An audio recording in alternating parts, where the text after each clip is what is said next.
भैया यहाँ से आगे तो मार्ग ही नहीं है। तब तो केवल एक ही मार्ग बचता है कुश। आश्रम का मार्ग।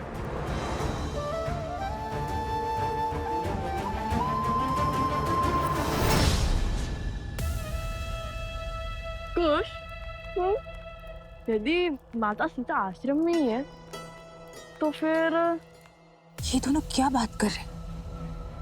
सुनती हूँ।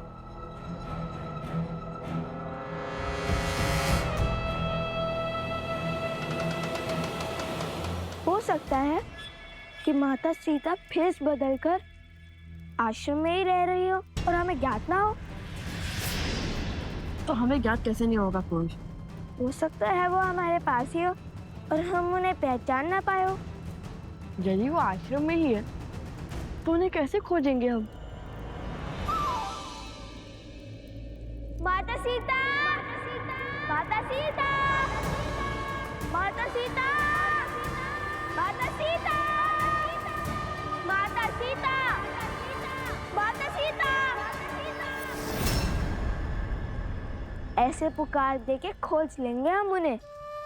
और इतनी करुण पुकार सुनकर शांत थोड़ी ना बैठेंगी वो।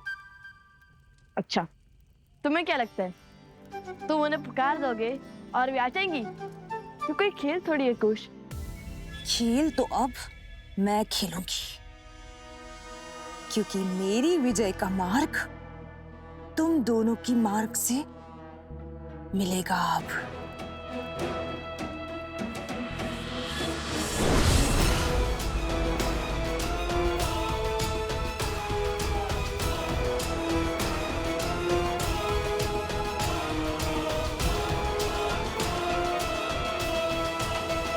कुश, क्यों ना हम ऋषि भरद्वाज से ही पूछ ले, क्योंकि यदि माता सीता आश्रम में रहती है तो ये बात उन्हें अवश्य ज्ञात होगी।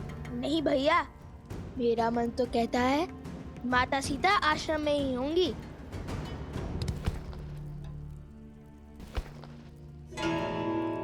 ये फल कहाँ से आ रहे हैं?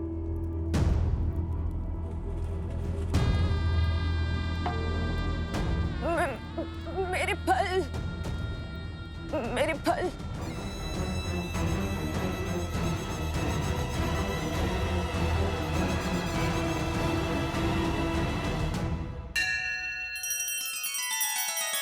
श्री रामचंद्र कृपालु भजु मन हरण भव भय दारुणम। नव कंज लोचन कंज मुख कर कंज पद कंजारुणम।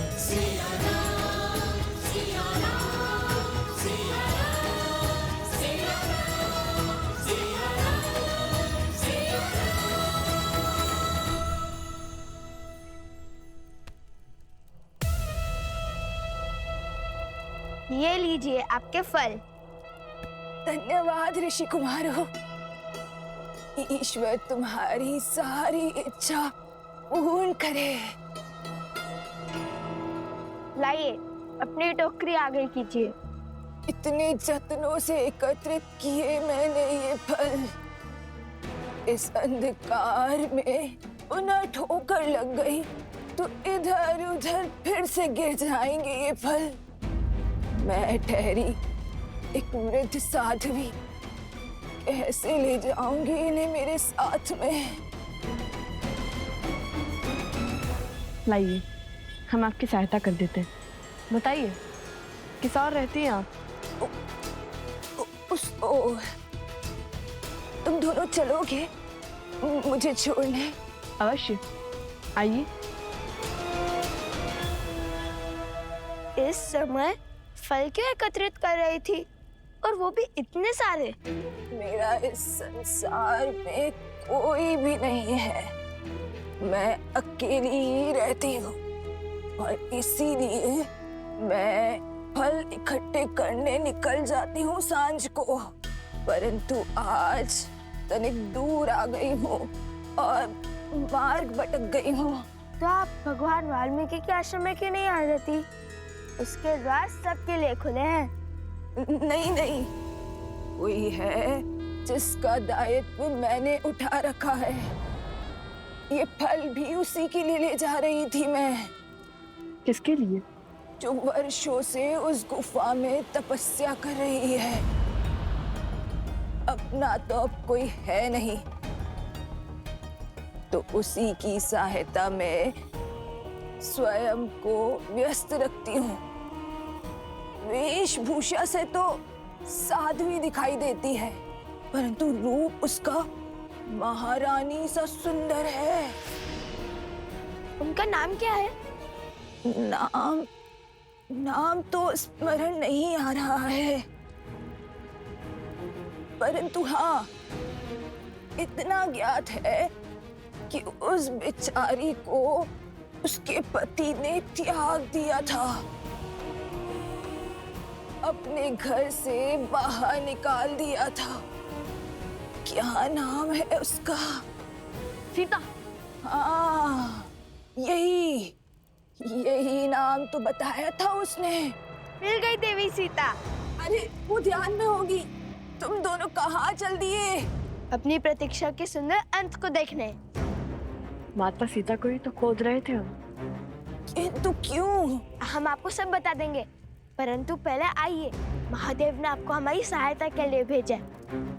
शीघ्र ही माता सीता के पास चलते हैं।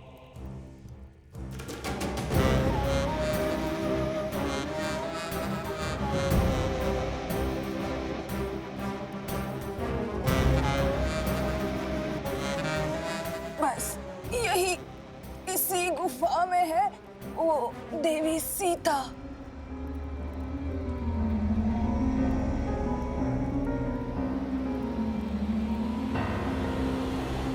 हम आ गए माता सीता। रुको कुछ।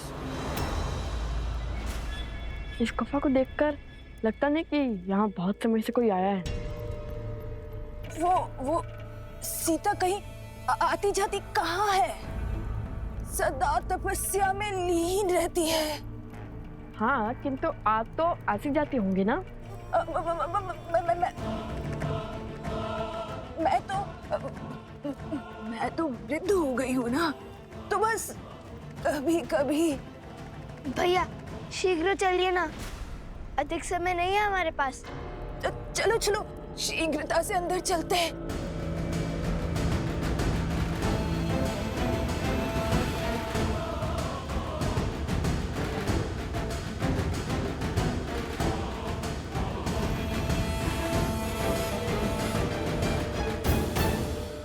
बस अब मैं और नहीं चल पाऊंगी।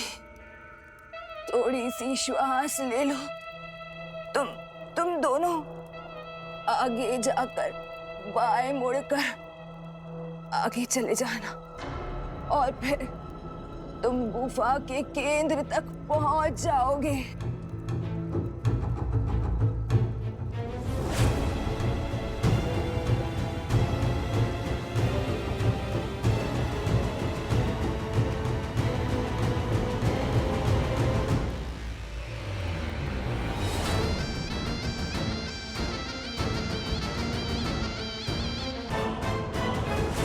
देवी सीता, माता सीता, देवी सीता कहाँ है आप?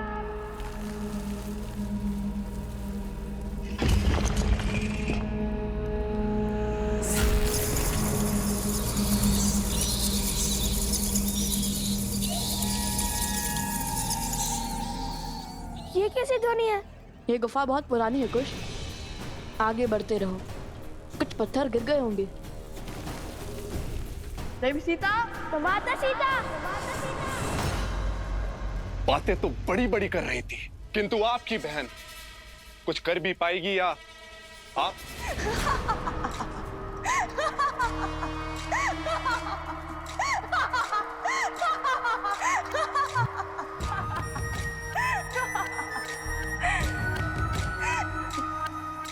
विश्वास नहीं हो रहा होगा ना कि जो कार्य वर्षों से दो महाराक्षस नहीं कर पाए, वो कार्य एक स्त्री कर पाएगी। परंतु अब विश्वास होगा जब शूर्पणखा की गति और मति के समक्ष शीश झुकाएंगे आप लोग।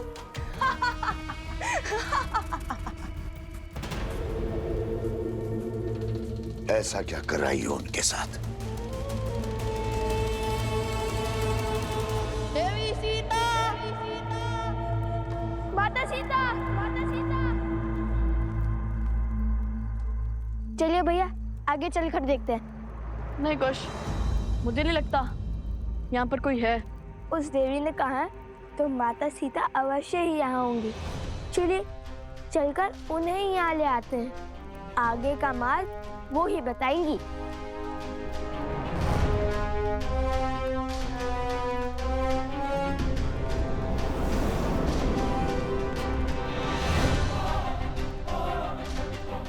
कहाँ गई वो? यही तो छोड़ा था, अवश्य ही बाहर चली गई होंगी।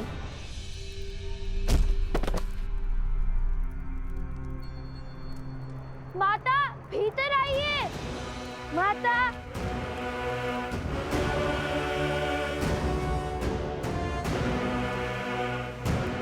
बताओगी भी, ऐसा क्या करके आई हो शूर्पणखा?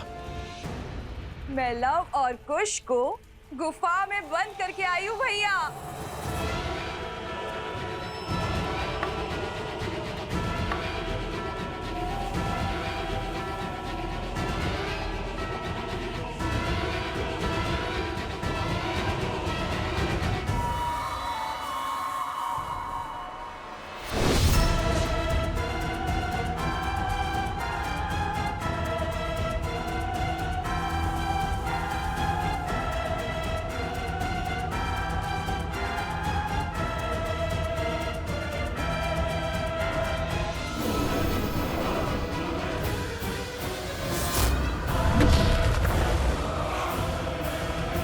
वो दोनों मूर्ख बालक गुफा में बंद हो चुके हैं। गुफा में बंद करने से क्या होगा? हमें अपने राक्षसों को वहां भेजकर उनका अंत कर देना चाहिए। ऐसा कुछ करने की आवश्यकता नहीं है, क्योंकि वो दोनों मूर्ख बालक पूरी रात्रि गुफा में बंद रहेंगे और सीता को खोजने का समय खो चुके होंगे। और जब तक वो बाहर निकलेंगे, सूर्योदय हो चुका होगा। और तुम्हारे हर संदेह का उत्तर मैं नहीं, लव और कुश की मृत्यु देह देंगी। तब तक के लिए तुम आनंद उठाओ शूर्पणखा के षड्यंत्र का।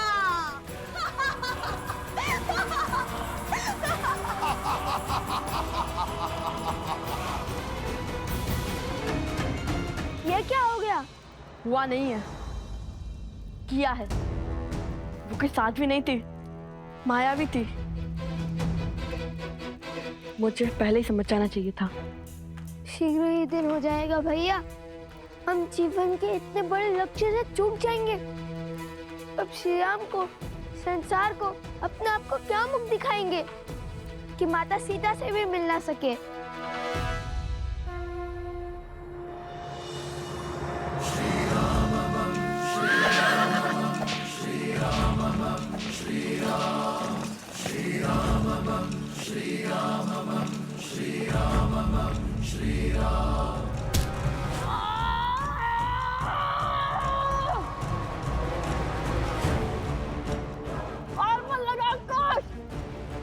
हमें यहाँ से निकलना ही होगा।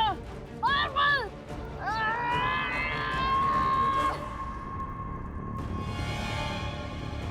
ये पत्थर तो हिलने का नाम ही नहीं ले रहा भैया।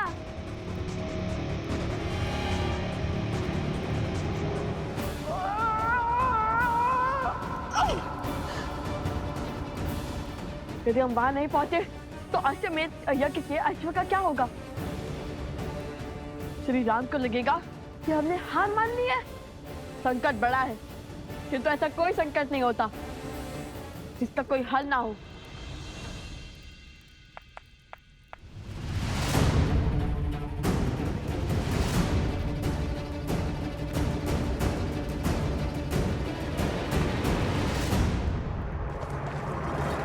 श्री रामचंद्र कृपालु भजु मन हरण भव भय दारुणम् पटपीत मानहु तड़ित रुचि सुचि नौमि जनक सुतावरम् श्री प्रणाम प्रभु। श्री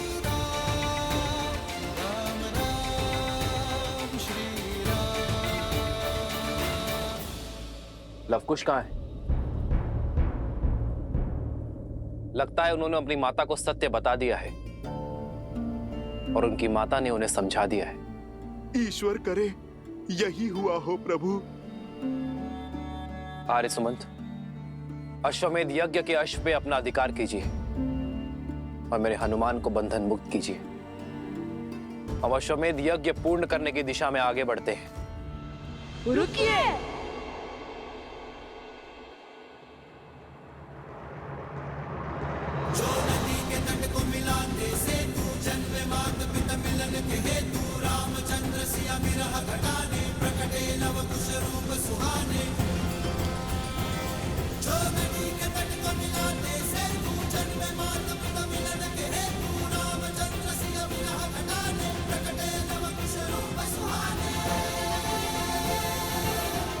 प्रणाम महाराज।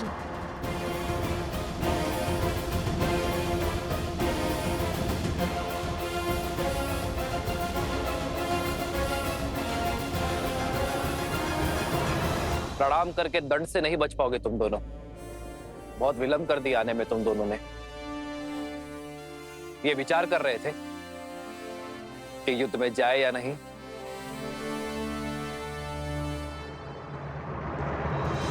कुछ समाधान ना चुप बैठने से मिलेगा और ना ही सीधा सोचने से। तो अब क्या करें? समस्या टेढ़ी है तो उसका समाधान सीधा नहीं हो सकता। कुछ हमें कुछ ऐसा सोचना होगा जैसे जैसे हम सदा से यही रहते हो।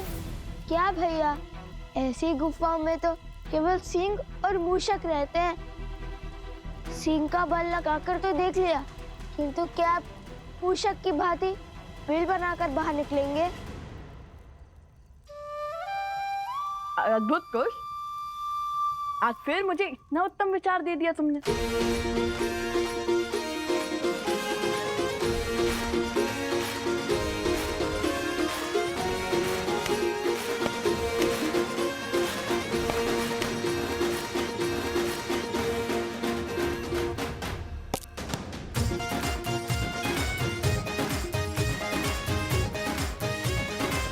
अरे भैया, भूमि के नीचे खोदने से तो 3-4 अश्वमेध यज्ञ संपूर्ण होने के बाद ही बाहर निकलेंगे। बाकी सब दीवारें परसों से यहाँ हैं, किंतु ये दीवार नहीं है। यदि हम इसके नीचे मिट्टी खोदेंगे तो ये ऊपर के पत्थर नीचे गिर जाएंगे, तो ये और नीचे जाएगा, जिसके कारण ये ऊपर के पत्थर नीचे आ जाएंगे।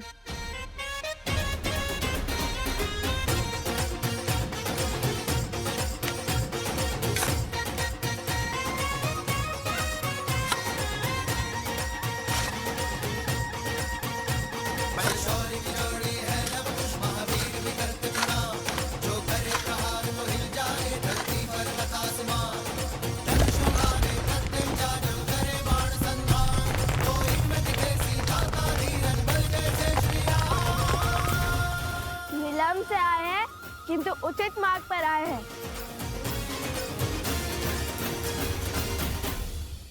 सूर्य प्रातःकाल मेघों से गिरा हो तो उदय होने में समय लग सकता है। इसका अर्थ ये नहीं है कि उसने रात्रि से हार मान ली। अब किस माया में उलझाने आए हो? लड़ना है तो सामने से लड़ो। अरे लड़ना ही तो नहीं चाहते, इसलिए इस समस्या का समाधान ढूंढने गए थे। इस समस्या का एक ही समाधान है, तुम अपनी हट और अश्वमेध यज्ञ का अश्व दोनों छोड़ दो। नहीं श्री राम, इस समस्या का समाधान है देवी सीता।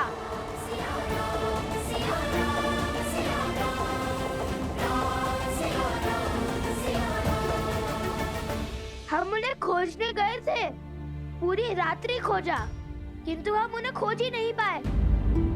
यदि वो मिल जाती तो ये संकट भी हल हो जाता। झूठ! महाराज, मुझे पूर्ण विश्वास है कि इन दोनों ने ही पूरी रात्रि अपनी माया का प्रयोग कर हमारे शिविर पर आक्रमण किया है। युद्ध की हर गरिमा को तोड़कर अब महारानी सीता की खोज का ढोंग कर रहे हो। धैर्य आर्य सुमंत,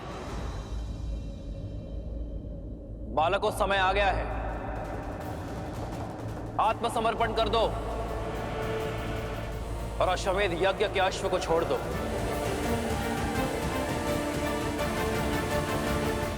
आर्य सुमंत,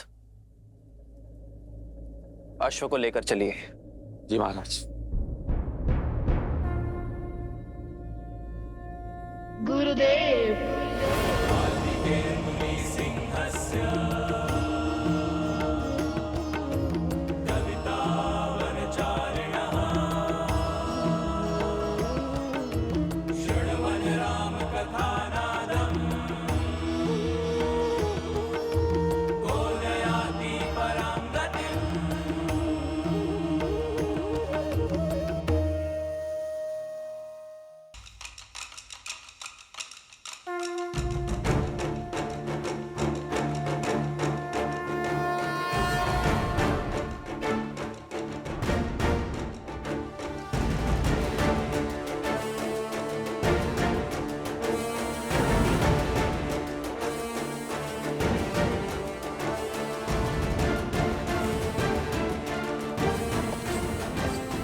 रुकिए महाराज।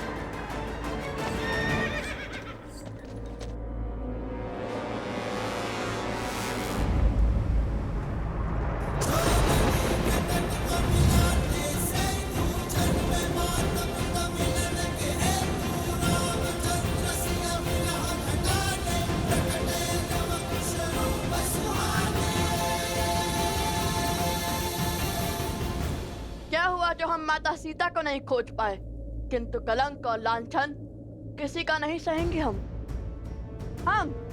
रामायण पूर्ण करने का वचन निभा कर रहेंगे। अपना प्रण पूर्ण करने के लिए, अपना प्राण देने के लिए सज है हम आपसे युद्ध अवश्य करेंगे श्री राम। अश्वमेध यज्ञ को बिना माता सीता के पूर्ण नहीं होने देंगे। बालकों, युद्ध की आवश्यकता नहीं थी, किंतु तुम्हारे वचन का मान रखना मेरा कर्तव्य है। यदि तुम्हारी यही इच्छा है तो ये राम भी सज्ज है। धर्म का है ये कैसा बंधन, तोड़ सके नर ना नारायण।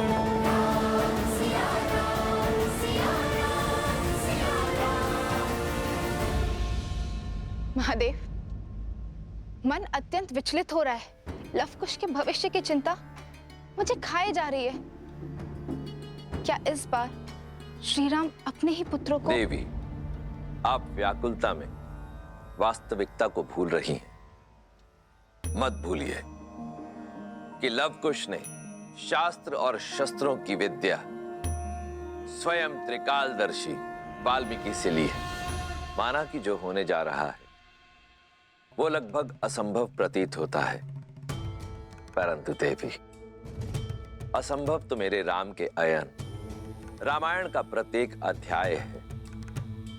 इसलिए ये संसार इस असंभव प्रतीत होने वाले युद्ध के लिए भी सज्ज हो जाए, क्योंकि ये वो युद्ध है जो आर्यावर्त के भविष्य को आकार देगा। और देवी, ये बात तो आप भी भली भांति जानती हैं कि कोई भी महान कार्य बिना त्याग के पूर्ण नहीं होता।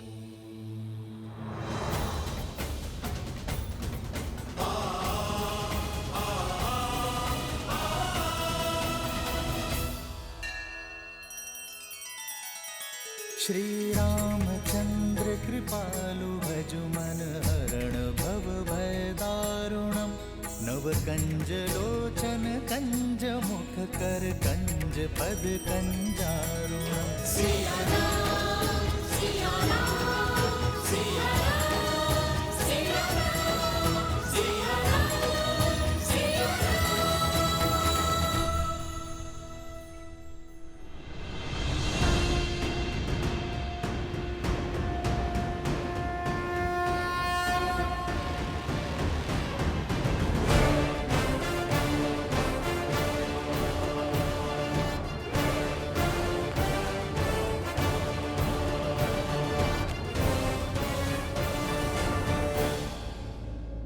सुमंत जी, हमने चुनौती स्वीकार कर संसार के सबसे सुंदर गाथा की अपूर्णता को ललकारा है। रामायण को पूर्ण करने का बीड़ा उठाया है। और जब तक हम जीवित हैं, उस उद्देश्य से पीछे नहीं हटेंगे। वृक्ष की शाखा बनी है कुल्हाड़ी, शत्रु रची बड़ी योजना भारी। सिंह हुआ सिंह रक्त का प्यासा, शत्रु ने फेंका कैसा पासा। सरल नहीं कर्तव्य का पालन, ज्ञान यही देती रामायण। पिता चाहे रघुकुल का मान, सूत चाहे सीता सम्मान। भावों का ये है विचित्र संग्राम, जाने न सीता जाने न राम। प्रभु, आज तक आपके कही हर बात का अनुसरण किया है मैंने, बिना प्रश्न किए आपका आदेश माना है। इस संसार में ऐसा कोई बल नहीं जो मुझे आपके विरुद्ध करने का छल कर सके। किंतु आज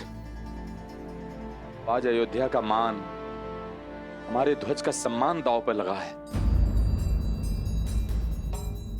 जिसकी रक्षा करने का दायित्व आपके पिता महाराज दशरथ ने मुझे भी सौंपा था। प्रभु, आप साधारण नहीं हैं, और ये सत्य को हम सब जानते हैं।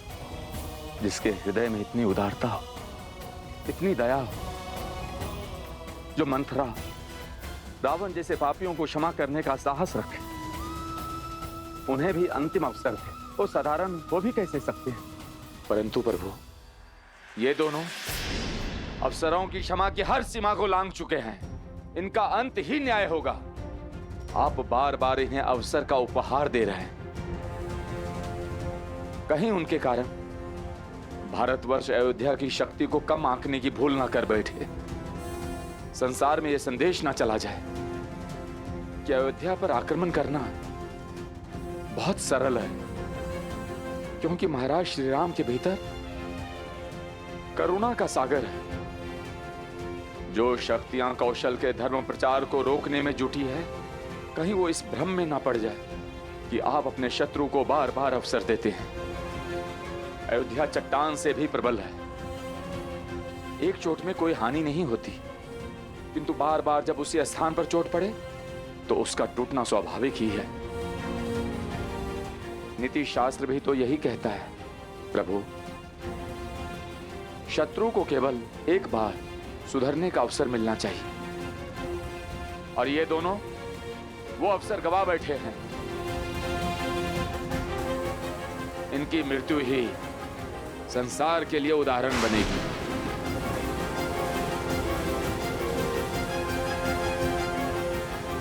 अयोध्या की शक्ति की प्रचारक बनेगी।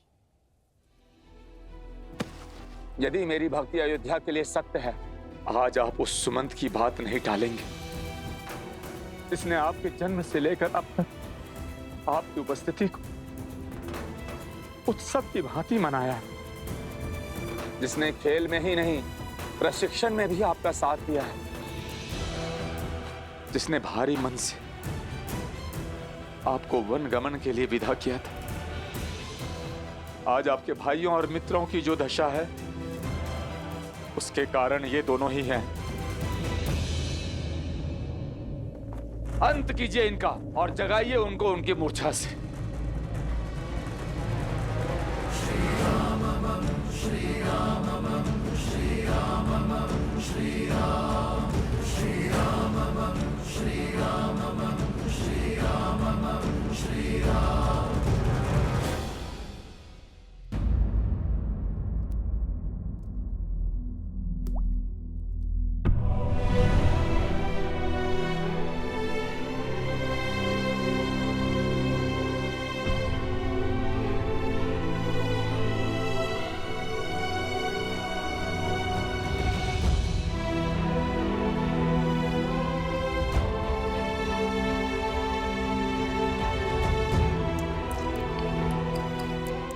वेदराज,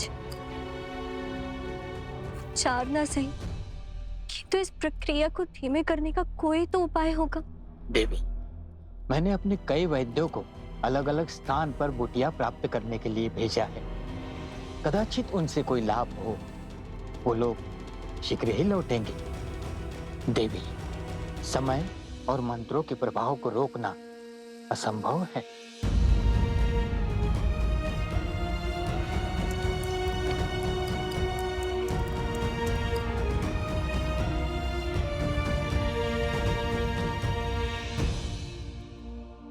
मानवी, श्री राम के होते हुए चिंता कैसी? वो अपना वचन अवश्य निभाएंगे।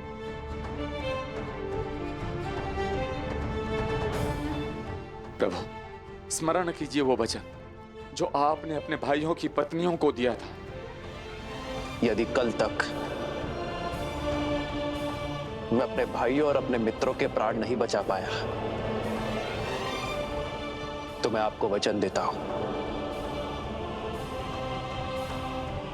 कि कल मैं भी जीवित नहीं लौटूंगा। स्वयं को उनके पिता के समान कहा था। यदि ये मान भी लूं, कल रात्रि जो आक्रमण हुआ वो इनका नहीं, किसी आसुरी शक्ति का किया धरा था। किंतु यदि इन्हें एक और अवसर दिया गया तो ये आसुरी शक्ति को और प्रबल बना देंगे। प्रभु,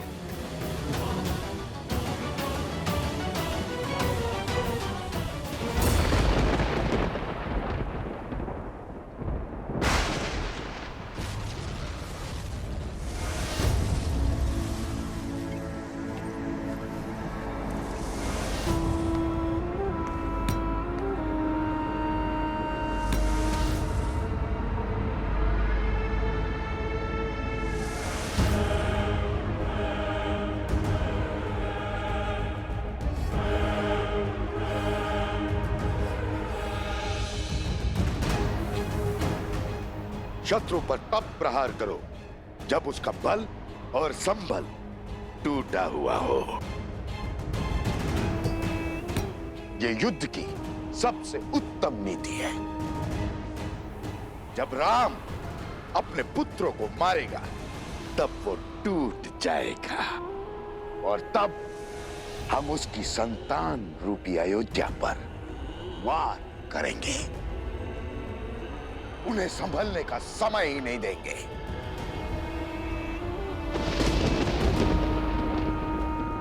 और यही वो स्थान है जहां से हम आक्रमण आरंभ करेंगे।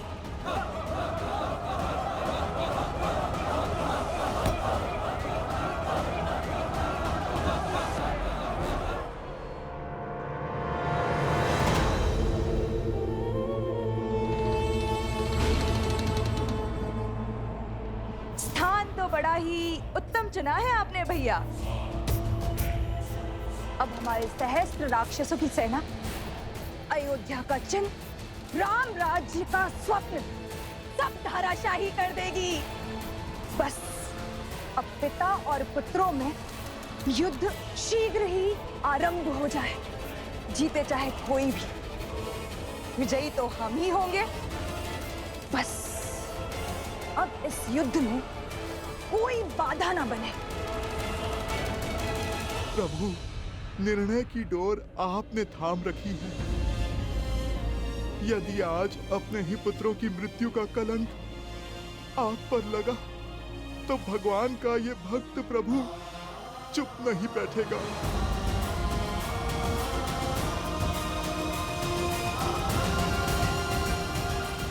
मुखिया आदेश।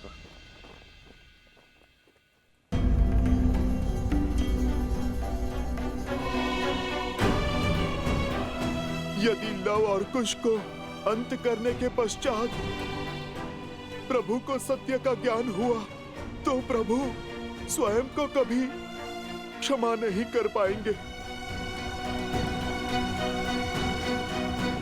हे भगवान वाल्मीकि, आप मुझे क्षमा कर दीजिए। मैंने आपको वचन दिया था कि ये सत्य अपने मुख से मैं कभी नहीं निकालूंगा, किंतु यदि आज मैं मौन रहा तो ये मेरे प्रभु के साथ विश्वासघात होगा। संसार का सबसे बड़ा पाप होगा।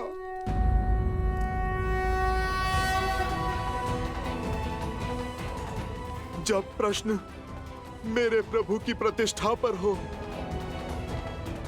तब ये हनुमान हर वचन, हर सौगंध, हर संबंध से परे है। समय आ गया है कि मैं वचन की बेड़ियां तोड़ मेरे प्रभु को सब सत्य बता दूं। उन्हें कौशल राज्य के आने वाले कल से प्रभु को मिलवा दूं। ये देखिए भैया,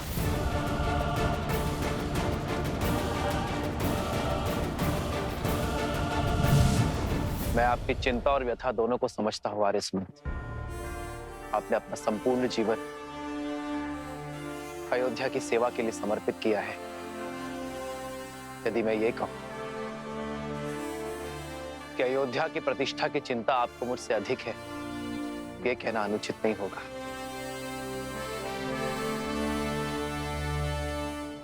इन बालकों को इनके किए का दंड अवश्य मिलेगा।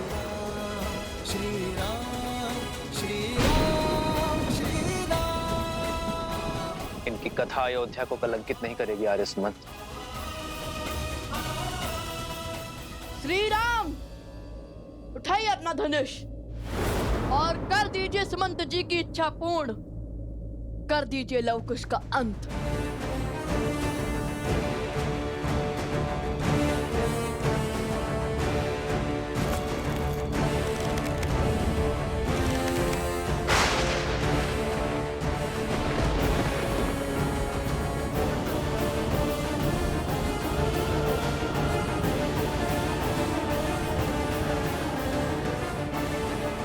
नहीं प्रभु, अपने हाथों से अपने संबंधों का रक्त मत बहाइए। राम राज्य के स्वप्न को कलंकित होने से बचा लीजिए प्रभु। आप जिन्हें मृत्यु दंड देने वाले हैं प्रभु, वो आप ही के पुत्र हैं।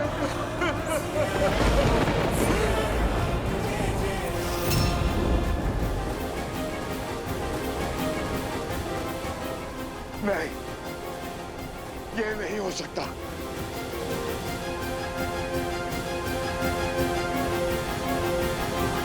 भगवान ने सत्य कह दिया, हमारे हर षड्यंत्र का अंत कर दिया।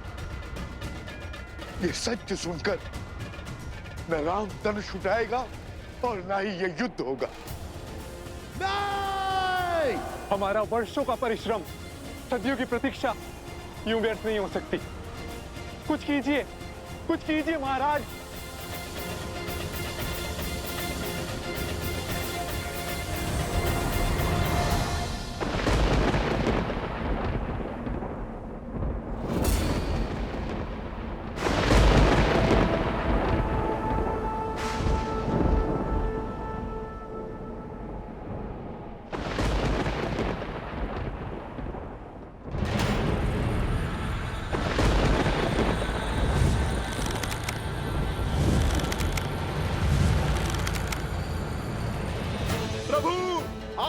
कीजिए ये युद्ध, त्याग कीजिए ये अस्त्र। प्रभु मत कीजिए ये अनर्थ। प्रभु रुक जाइए।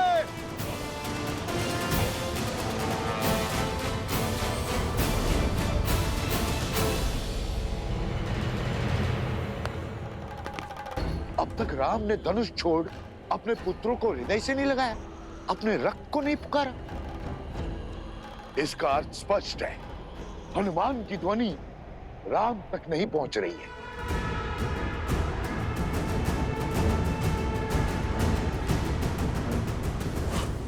मेरी ध्वनि प्रभु तक क्यों नहीं पहुंच रही? रुक जाइए प्रभु श्री राम, प्रभु श्री राम, प्रभु श्री राम। रुक जाइए प्रभु श्री राम, श्री राम। लवकुश, तुम मेरी पुकार सुनो। प्रभु श्री राम तुम्हारे पिता हैं। रुक जाओ लवकुश, रुक जाओ लवकुश।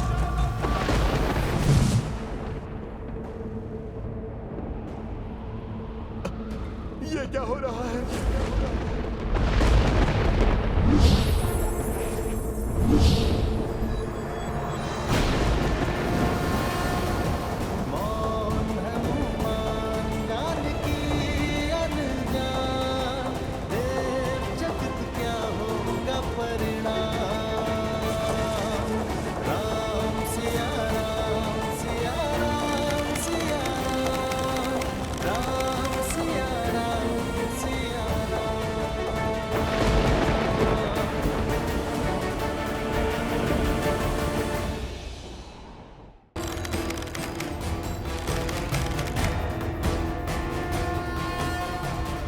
अवसरों की बेला का अंत हुआ बालकों। अब उद्दंडता के दंड की बारी है। शस्त्र चलाइए महाराज। आज यात्रा रामायण से पूर्ण होगी। यह हमारी जीवन यात्रा। आपके हाथों से मृत्यु को प्राप्त हुए भी तो हमारा जीवन तो धन्य हो जाएगा ना श्री राम।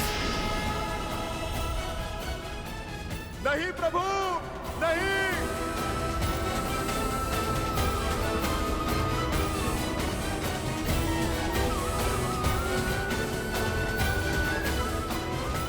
नहीं प्रभु, नहीं।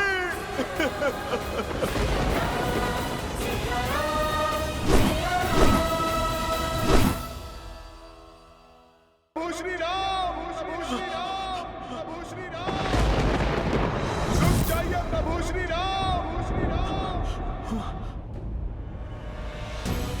क्यों मेरी ध्वनि प्रभु तक नहीं पहुंच रही? ये कैसी माया है? ये कैसा पाश है? यदि सत्य प्रभु तक नहीं पहुंचा तो प्रभु अपने ही पुत्रों पर बाण चला देंगे।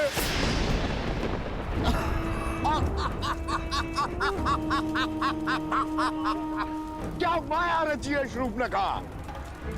अद्भुत, अप्रतिम। राम भक्त हनुमान को अपनी माया से हरा दिया तुमने। राक्षसों को नई जीत की आशा दी है तुमने। पिछली बार जब इसे तुच्छ वानर समझा था, पूरी लंका जलकर स्वाहा हो गई थी। हनुमान को रोकने का और उसे अपनी माया में बांधने का साहस और सामर्थ्य न तो रावण में था और न हम दोनों में। मुझे स्वयं समझ में नहीं आ रहा है कि ऐसा कौन सा बल है जो अपने छल से इसे सत्य बोलने से रोक रहा है। ये माया तुम्हारी नहीं है तो किसकी है? कौन मौन कर रहा है हनुमान के शब्दों को? कौन दे रहा है हमारा साथ? कोई तो शक्ति है जो हमारे लिए कार्य कर रही है। बस अब वो शक्ति हनुमान को यूं ही बांधे रखे, उसे बंधन मुक्त ना होने दे।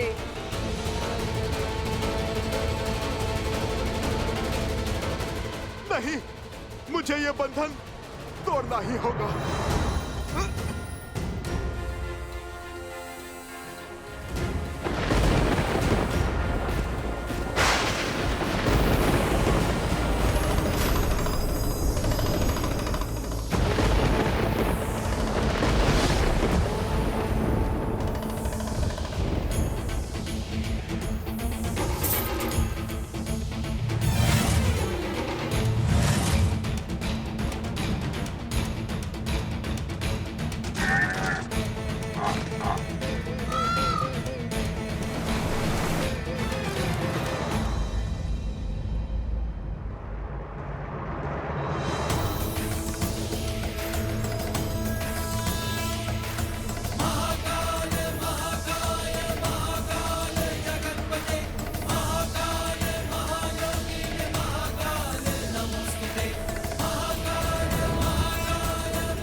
श्री रामचंद्र कृपालु भजु मन हरण भव भय दारुणम। नव कंज लोचन कंज मुख कर कंज पद कंजारुणम।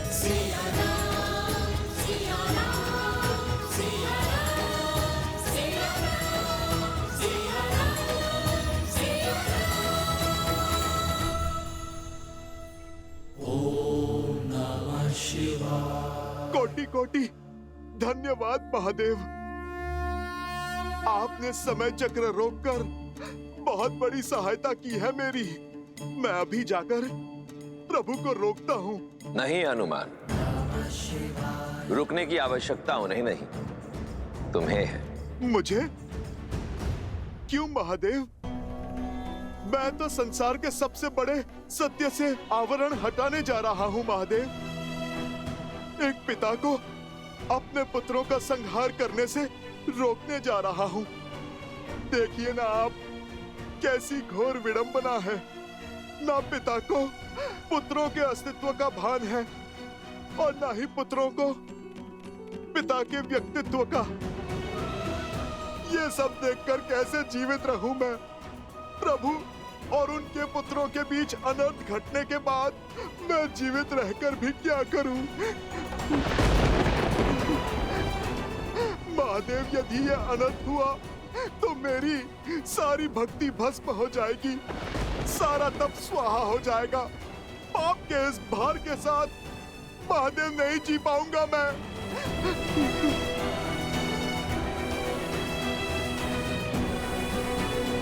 शांत हो जाओ हनुमान, शांत हो जाओ। जो घट रहा है वो लेख नियति का है, उस नियति का जिसे संसार के संचालक नारायण ने स्वयं निश्चित किया है। और नियति के समक्ष संसार के सभी प्राणी विवश हैं, फिर वो चाहे नर रूप में नारायण हो या उनका भक्त। किंतु महादेव। हनुमान, तुम मेरे अंशावतार हो और मेरा अंश संसार के संचालक नारायण द्वारा रचित नियति में बाधा कैसे बन सकता है? आज तुम बहुत बड़ी भूल करने जा रहे थे हनुमान। त्रिकालदर्शी वाल्मीकि को दिया अपना वचन तोड़ने जा रहे थे, इसीलिए मैंने तुम्हारी ध्वनि को बीच में ही रोक दिया, तुम्हारे सत्य को उन तक पहुंचने नहीं दिया।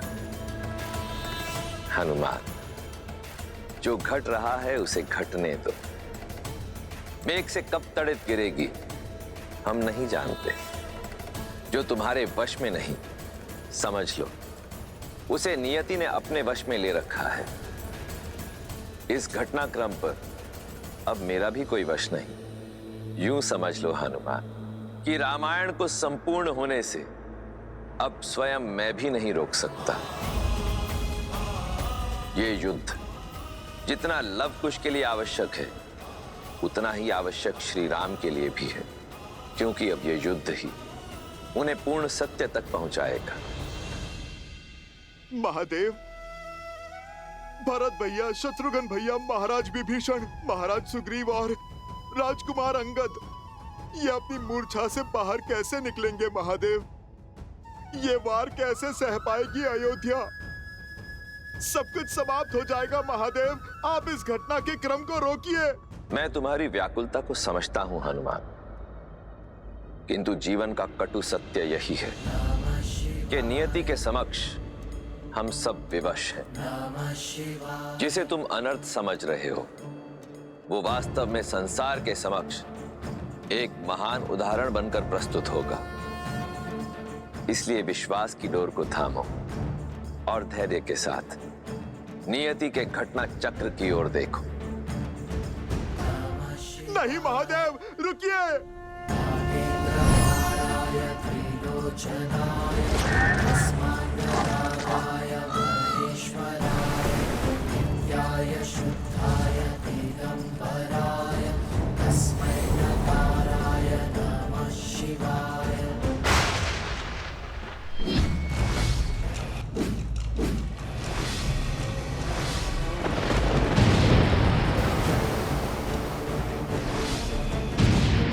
उत्तम, अति उत्तम। आज हनुमान का प्रयास विफल हुआ। अब हमारी जीत और रघुकुल का अंत निश्चित है भैया।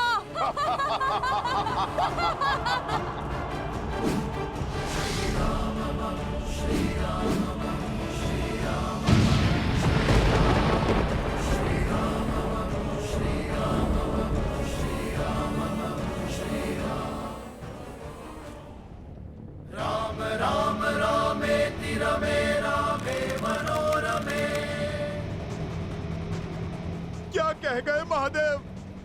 इतना बड़ा अनर्थ देखते रहने के लिए मैं कैसे जीवित रहूं? मैं कैसे देखूं ये अनर्थ महादेव? कैसे देखूं ये अनर्थ में?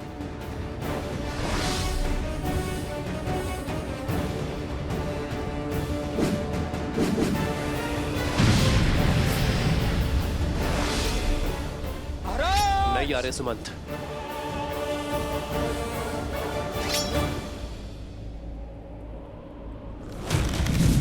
मैं आपकी व्याकुलता समझता हूं, किंतु दो योद्धाओं के बीच हस्तक्षेप करना अधर्म है।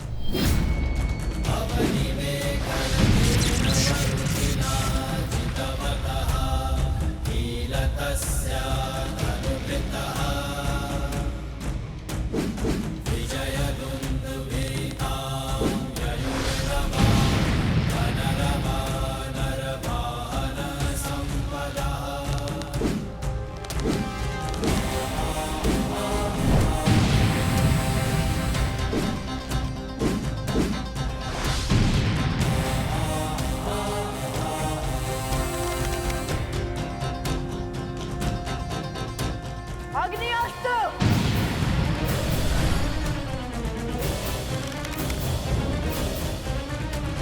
जलास्त्र।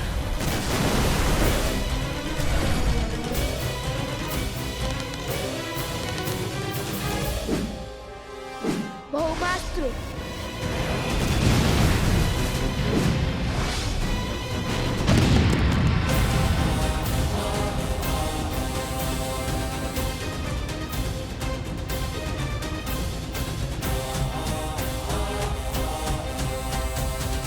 देवराज, हमें इस युद्ध में हस्तक्षेप कर इस युद्ध को रोकना होगा। पिता और पुत्र के मध्य के इस युद्ध को स्वयं महादेव भी नहीं रोक पा रहे हैं। इसलिए यदि हम कुछ कर सकते हैं तो केवल आशा, ये आशा कि शीघ्र अतिशीघ्र ये युद्ध रुक जाए, अन्यथा प्रलय दूर नहीं।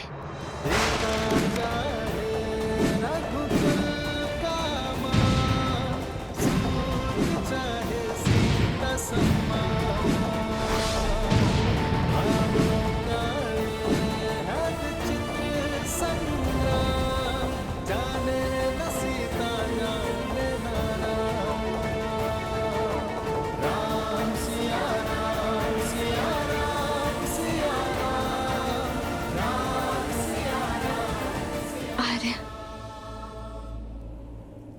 ये नियति ने हमें किस धर्म संकट में डाल दिया है। अयोध्या से निकलते समय इतनी दूर आ गई थी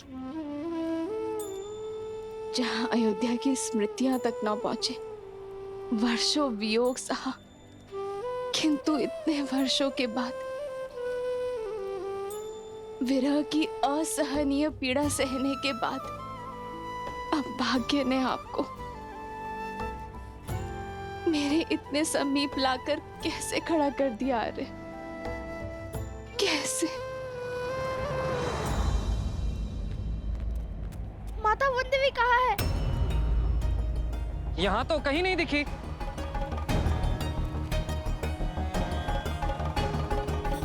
भाभी श्री, माता वनदेवी कहाँ है? अभी कुछ देर पहले ही उन्हें गौशाला के पास देखा था मैंने। लगता है इन्हें मेरी आवश्यकता है। चलो, ये उत्तम है। माता वनदेवी यही आश्रम में व्यस्त है। जब तक लवकुश न आ जाए हमें तनिक सतर्क रहना होगा। चाहे जो हो जाए, वनदेवी आश्रम से बाहर नहीं जानी चाहिए।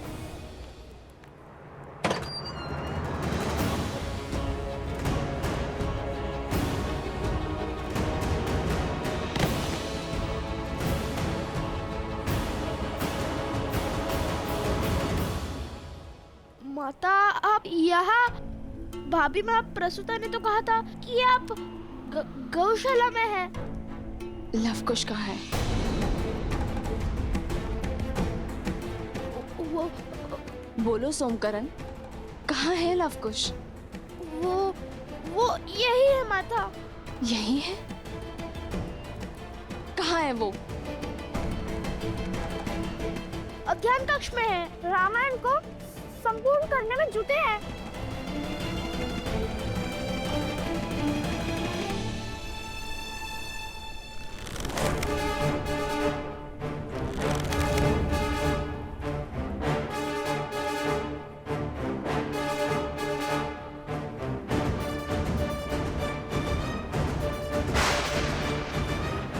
जलास्त्र!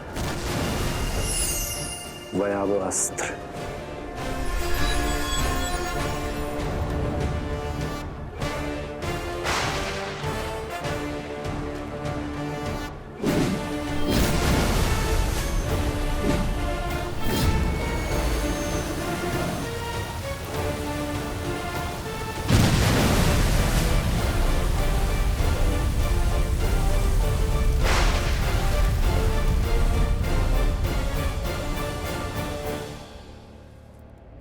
अध्ययन कक्ष में है। आओ, दिखाओ मुझे। वो माता, वो चलो, चलकर दिखाओ मुझे।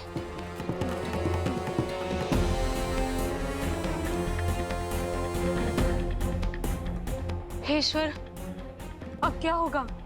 सोम का सत्य कहीं सामने ना आ जाए। क्या करे गुरु माँ? वन देवी को सत्य बता दे? नहीं, लव कुश को हमने वचन दिया है, जब तक भगवान वाल्मीकि लौट नहीं आएंगे हम मौन साधे रहेंगे, वन देवी से कुछ नहीं कहेंगे। किंतु अब हम क्या करें गुरु माँ? लव और कुश दोनों उस कक्ष में है ही नहीं। वो तो अश्वमेध के अश्व के लिए और माता सीता के लिए युद्ध कर रहे हैं।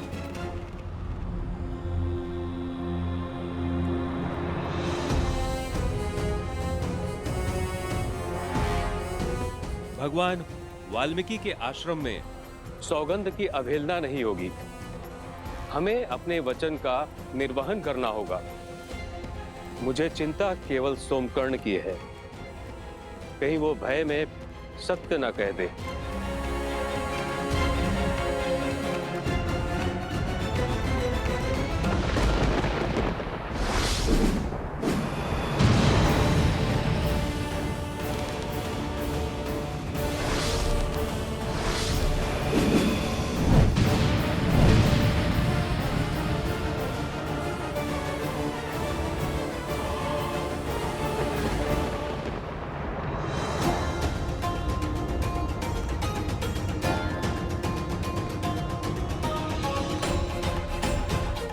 जल्दी चलिए गुरुमा, हमें कुछ तो करना होगा, अन्यथा वन देवी हम सबको अपराधी मानेंगी।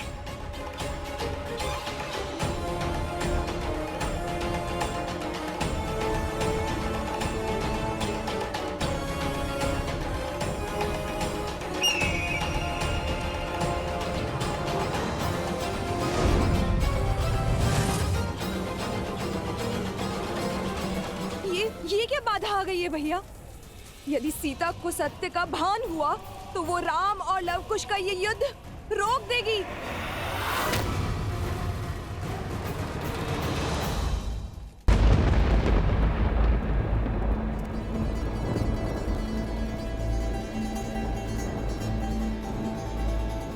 कहाँ है लवकुश?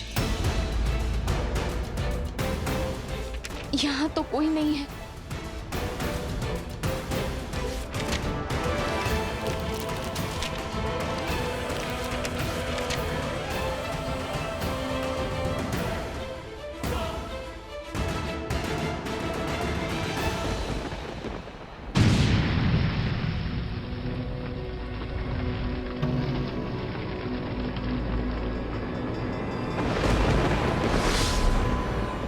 अग्निअस्त्र, वरुणास्त्र,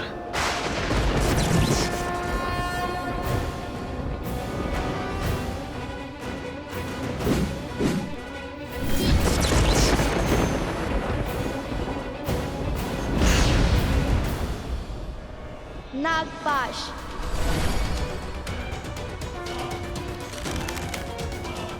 गरुड़ास्त्र,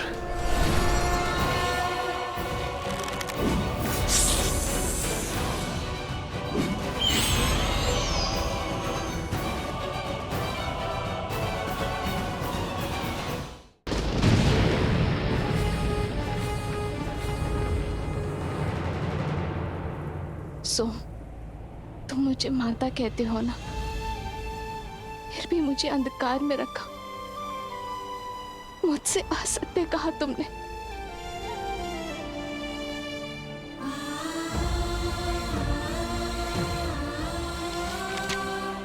यदि आज मैं तुम्हारी बात अचानक ना सुन लेती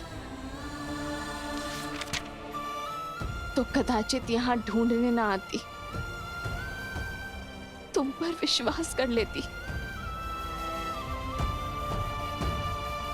छल का आवरण हट गया है सोम, अब मुझे केवल सत्य सुनना है। बताओ, कहाँ है लवकुश?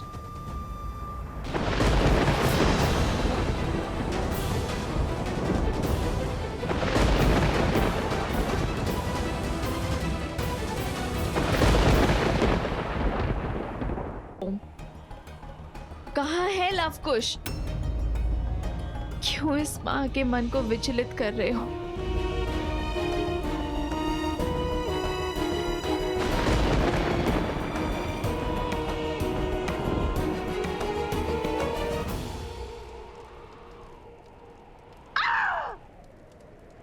हर दांव विफल हो रहा है। एक एक करके सारे धागे खुलते जा रहे हैं भैया। निश्चिंत रहो बहना, युद्ध भीषण मोड़ ले चुका है। हमें शीघ्र ही उचित अवसर मिलेगा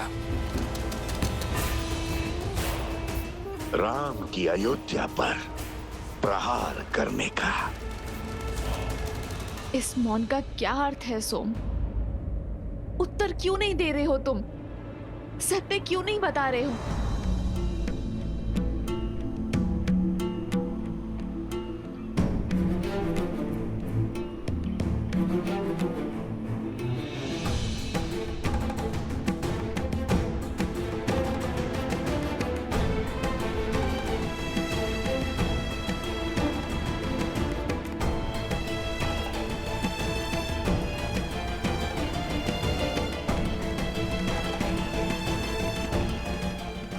जरा तुम तो एक माता की व्यथा को मत बढ़ाओ। मुझे लवकुश का पता बताओ। वो देवी, वो दोनों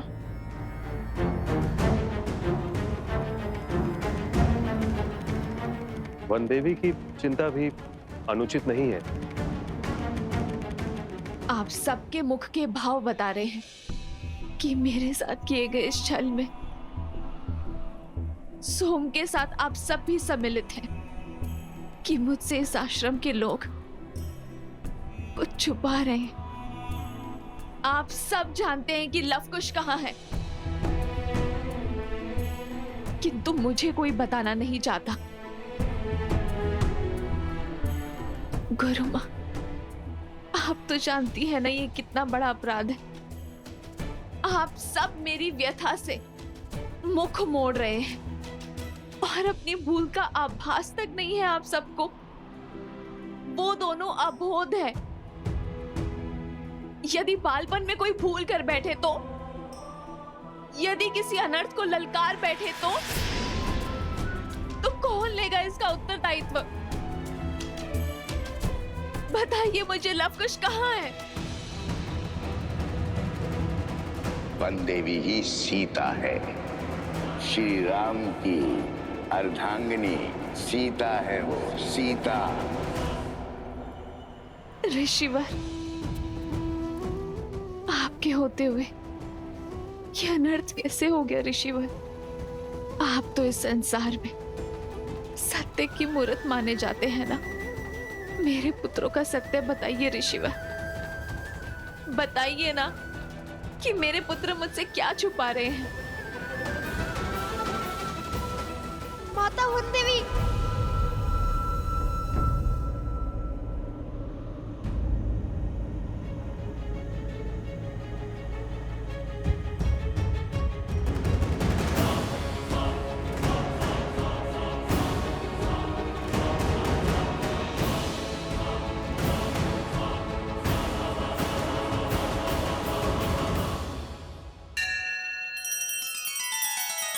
श्री रामचंद्र कृपालु भजु मन हरण भव भय दारुणम। नव कंज लोचन कंज मुख कर कंज पद कंजारुणम।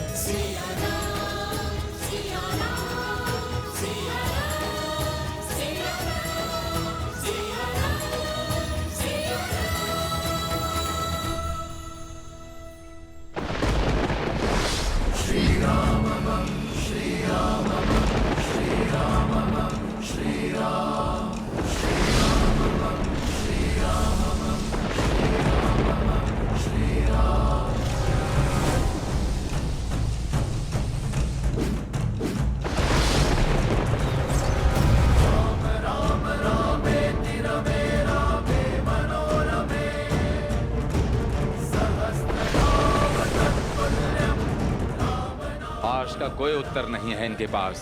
भैया इस आकाशीय तड़प को सहन करने वाली शक्ति केवल भूमि में है। जय भूदेवी।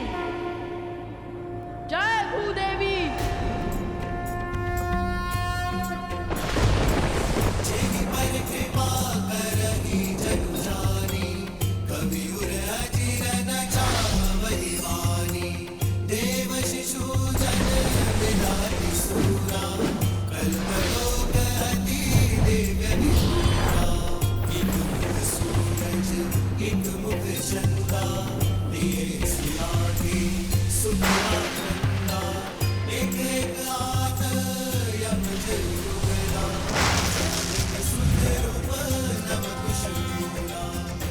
असंभव।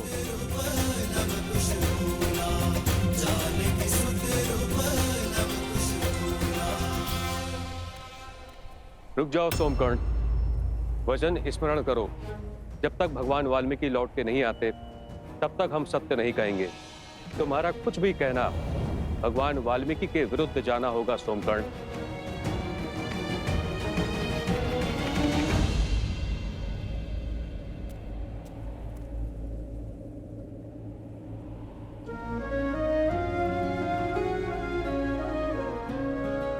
माता, आप नहीं जानती, आपको सत्य बताने के लिए मैं कितना लालायित हूँ। आप जैसी पवित्र स्त्री से सत्य छुपाना मृत्यु समान है। किंतु मैं क्या करूँ? मित्रता के लिए मुझे दंश झेलना होगा। क्षमा कर दीजिए माता। बंधुओं को दिए वचन से मैं बंधा हूँ, किंतु मैं ये जानता हूँ कि आपके पुत्र सामान्य ऋषि कुमार नहीं है। मेरा अर्थ ये है कि वे असाधारण है। जिस कार्य में वो जुटे हैं उसे संपूर्ण किए बिना नहीं मानेंगे। राम के सुत चले करन पूरी रामायण।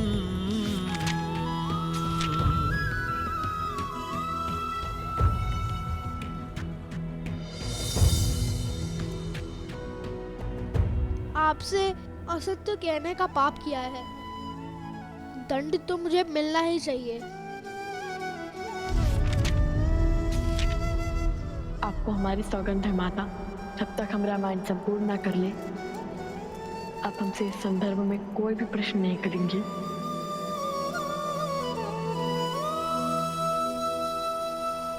तुम्हारे मौन और लवकुश के प्रयास का संबंध रामायण से है ना? वो रामायण को संपूर्ण करने की बातें कर रहे थे। मेरे पुत्र किसी संकट में है। वो अवश्य ही किसी घोर संकट में है।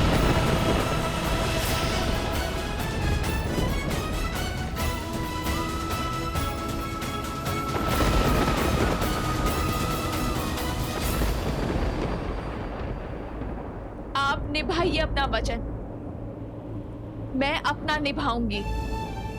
मैं अपने पुत्र को संकट के मुख में नहीं जाने दूंगी। मेरे पुत्र अवश्य ही किसी संकट में। रामायण को संपूर्ण करने की आहुति मेरे पुत्र नहीं देंगे, कभी भी नहीं। बिछड़ने का निर्णय श्री राम और सीता दोनों का था और पुनः मिलने का निर्णय भी उन्हीं का होगा। विरह की इस अग्नि के ताप में मेरे पुत्र नहीं चलेंगे, कभी भी नहीं। माता, कहाँ जा रही हैं आप?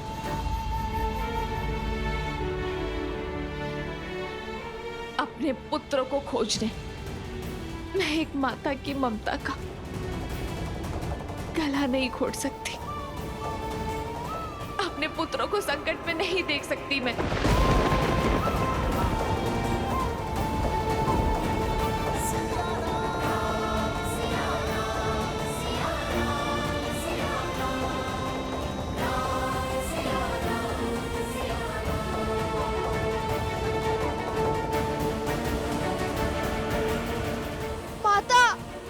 नहीं सोम, नहीं।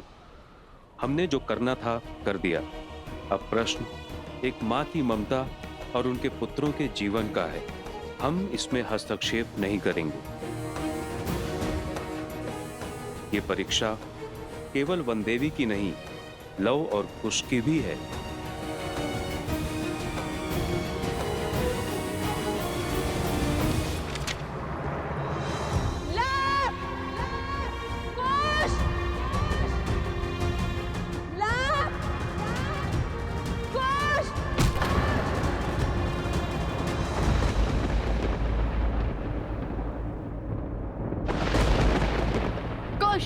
हम ऐसे उन्हें नहीं हरा पाएंगे।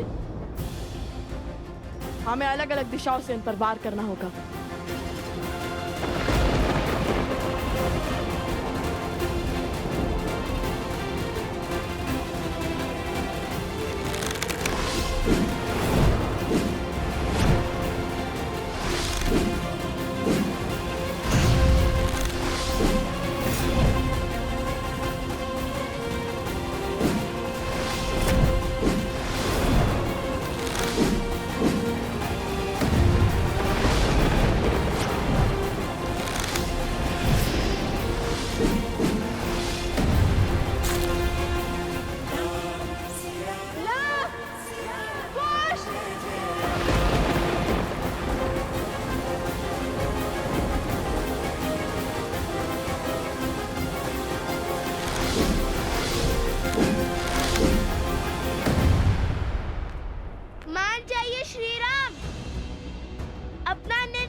युद्ध करने के स्थान पर माता सीता को खोजिए।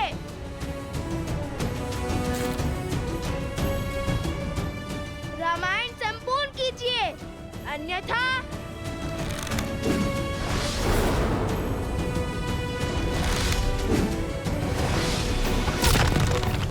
रामायण और महारानी सीता की बात कर महाराज को विचलित करने का, लक्ष्य से भटकाने का प्रयास कर रहे हैं ये बालक।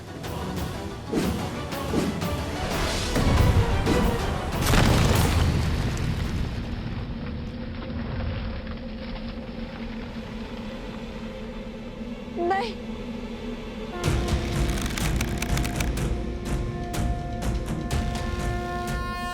बराबर।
ये पारावस्त्र है बालको, तुम ब्रह्मांड के किसी भी कोने में क्यों ना हो, इसकी शक्तियां तुम्हें खींचकर एक स्थान पर ले आएगी।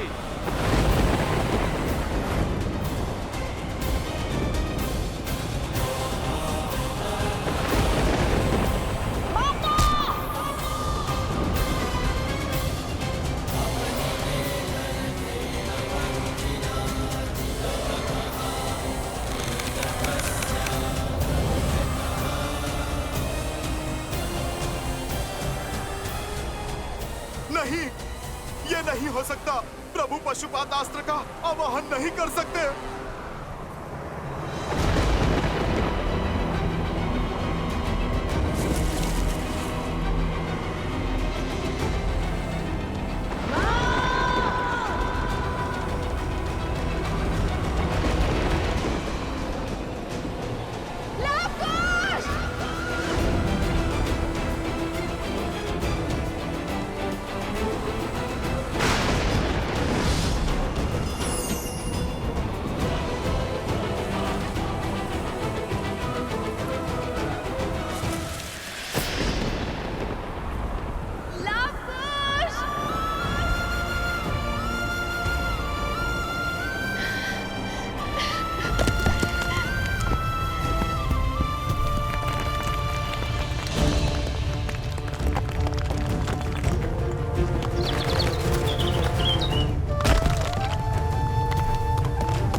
भी जानती है कि अब लवकुश अंत के बहुत निकट है।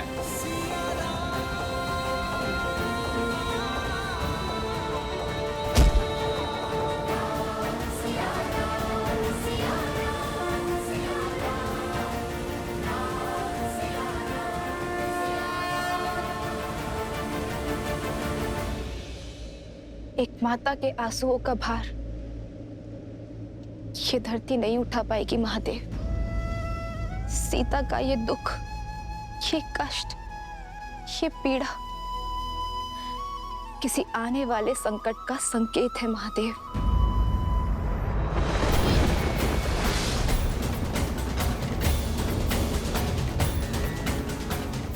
हे महादेव, मेरे पुत्रों की रक्षा कीजिए। मैं नहीं जानती कि वो किस विपत्ति में है, किस संकट में फंसे हैं। महादेव, आप उन्हें हर संकट से निकालिए। उनकी रक्षा कीजिए महादेव, उनकी रक्षा कीजिए।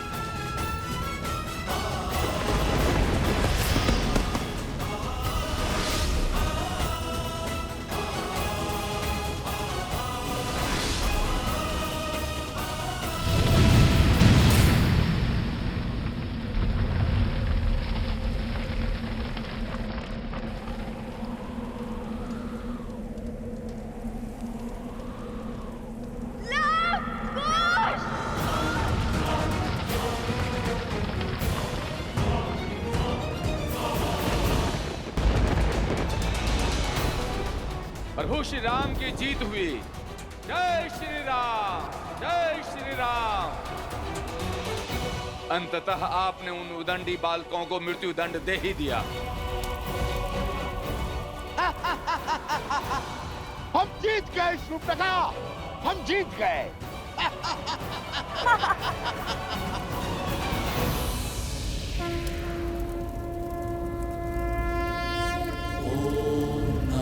शिवाय, ओम नमः शिवाय, नमः शिवाय, नमः शिवाय, नमः शिवाय, नमः शिवाय, नमः शिवाय, नमः शिवाय, नागेन्द्रहाराय त्रिलोचनाय भस्मांगरागाय महेश्वराय नित्याय शुद्धाय दिगंबराय तस्मै नकाराय नमः शिवाय, नमः शिवाय।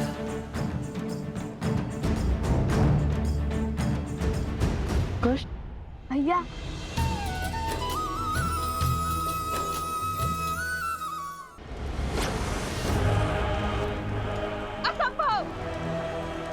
राम के प्रहार से ये दोनों जीवित कैसे बच सकते हैं?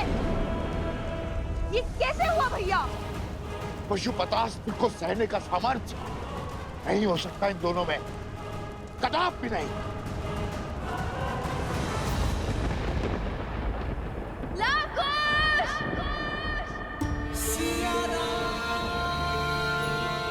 आर्य सुमन, आप अश्व को लेकर आइए। मैं हनुमान को बंधन मुक्त करता। जी महाराज।